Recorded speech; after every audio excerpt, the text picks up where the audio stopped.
I was going to save this experience, but I could type it out and send it on the other groups. I wanted to give everybody here a heads up, and of course, anyone who hears the recording, that I was shown that on the real side, and maybe even physical, we get attacked all the time. That's just kind of a given for what we're doing. But I was shown that the dark forces, or the forces that be, whether it be reptilians or whoever, really, that they're going to sort of up the ante, you might say, sort of like step it up. And I could see, because we may be coming up on a transitional period, or like getting closer, in a sense that they're really trying to distract people, even try to make some people kind of like step back or fall away, whatever it is, maybe it could be anything. It could be anything. In the way that they attack us, it could be, giving us a little bit of pain, trying to make us sick, or even to the point of making us get in some kind of accident or something like that. Like, for example, I had an experience that I'll kind of share in reference to where I got the first glimpse of this kind of taking place. So I was in a room, and I was just standing there in the room, and all of a sudden the room split in half. It split in half to where I was standing on the solid physical ground on the left side, but on the right side was just all this blank space.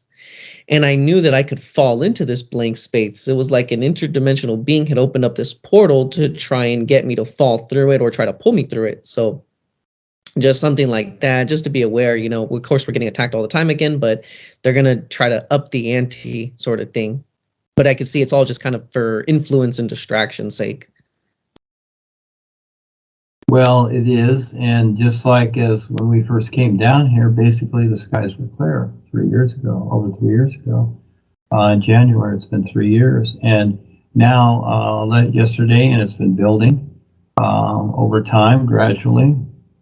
And yesterday, the sky was filled with HAARP and chemtrails, and so they know we're here, and etc. And Mexico, they're very upset with the United States, saying, we don't want this stuff over Mexico, etc. But the arrogant United States, they're going to friggin' do it anyhow. So what are you going to do? Attack the United States? This is the world, and yes, amping it up constantly. You have to figure that. Again, I'm surprised we can still do this. I'm surprised we still got Facebook and we can talk on Skype. I'm really surprised. All these years, all these groups that I've created and put out there, etc. They've kicked people off. They haven't kicked me off yet. I'm amazed, as to the communication. So we want to use this valuable time the best we can, because all of a sudden it can be gone. I don't take it for granted. All of a sudden, zip, it's gone. Just like here, the electricity sometimes goes off during the storm. So bought a generator last year. And when it does go off, we have a generator, so it's as a backup. So you just want to see and be prepared in your awareness as to what this place really is. And so most people will be running around saying, gee, I've never had this happen before, I never saw this, or whatever. It's not about that. It's a new moment. And yeah, start to be creative like the Mexicans do down here. They're so cool. They're very creative, and they tolerate a whole lot, etc. They've learned to do that. And so this is the whole idea here of the Skype meetings. These are survival meetings is what they are. People think of them this way or that way, or I'm not a groupie or something like that. Again, they're far from seeing it. And it takes a lot to educate people to really see what's going on in the world. They'd rather pretend that it's going to be okay and that their life is fine, etc. Well, it's not. That's it. Again, this is like Predator, like Rambo. It's like, no, it's not going to be okay. If it's okay, great, but I wouldn't expect it. And so you're seeing it's a heads up. There's always a heads up. So be aware, earn your way, and pay attention and show up. This is like a team. It's like a football team. We're going towards the goal, and we need everybody on the team to show up.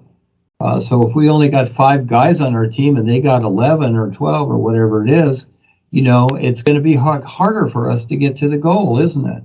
Yeah, because we got resistance there. And so same with me over the years, over 14 years, I've been doing the bonds, and a lot of resistance, a lot of blockage. But now they're letting up. They're letting me through. I'm squeaking through, and things are happening. And you've seen some experiences too, Jeremy. They're letting it happen here. So it is a task for us. And yeah, this is part of our wake up too. That's why the guys just don't do it. They'll do certain things, and just like a parent for children, you do certain things, but you don't go to school for the kid. You don't make the lunch and eat it and do his homework. You don't do that. And when the child is capable, go get a job. Go find your own place. That's it. You're grown up. Get out.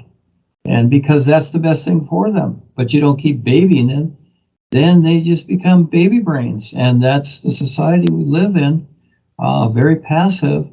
And people are very creative. They can do anything. But for the most part, they agree to the restrictions of the government. And government is only one thing, and that is to suck everybody dry. That's it. But people in their minds think that we need government for this or that. No, you don't. And government doesn't build the roads or whatever. They contract all that out. They get someone else to do it. They get all the knuckleheads to do it and work for their printed money. No, all government does is suck people dry. So as long as they agree to it, yeah, you got to deal with it. But as long as they have that agreement with it, thinking that, oh, this is the United States and, the government, the president, all that, we don't need these knuckleheads. They don't do anything. None of them do anything except create restriction and steal from everybody else. That's all they do, 100%. That's their whole agenda. So there's no part of government or anything or driver's license that we need, but we have to deal with it.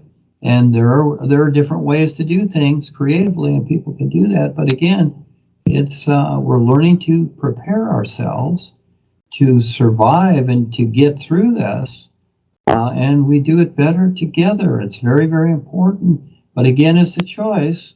And realistically, years ago, I figured that it took a lot of years for people to really start to show up. I just figured, well, I'll just be doing this all by myself. But I kept doing it. Kept making the book titles, wrote the books, etc., put them out there, just kept putting them out there. And, finally, little by little, but it's a lot because this is where it's really getting real. Very, very real. And this personal life, it's a particular. You have to be aware of that. I have to deal with my personal self too. Every single day. I got to deal with it. But I am focused on getting through it. And you might say for the greater good. In other words, to, just be completely real with what life is. Yeah, more so than any freedom idea or these little cutesy ideas or bliss or happiness or whatever. No, I'm not interested. I'm only interested in what's real. And that's so cool. And to recognize that, to continually recognize that. So when you know about this, the next big step is to realistically recognize it, and will you stick it through? Will you keep going every moment? So yeah, big challenge. Okay, if you have something else, Jeremy, you can keep going here. No, that's it. Thank you guys for listening, everybody. Yeah, no, we appreciate it. You're there, so you're on it, expecting you to have it done, so we can get on to the next step. We have a lot to do here. Yeah, it's before the place gets all dark and they shut off the lights. Yeah, so you, Kelsey, and the others, you, the young kids, so it's the rest of your life. So I've got a lot to do. So I'm the old timer here, but I'm getting younger, and over 50 years at this since Paul's time, but I haven't stopped. I don't stop. But you see people come and go. They're here a couple months, couple years, and zoom, they're gone. Yeah, who will stick it through?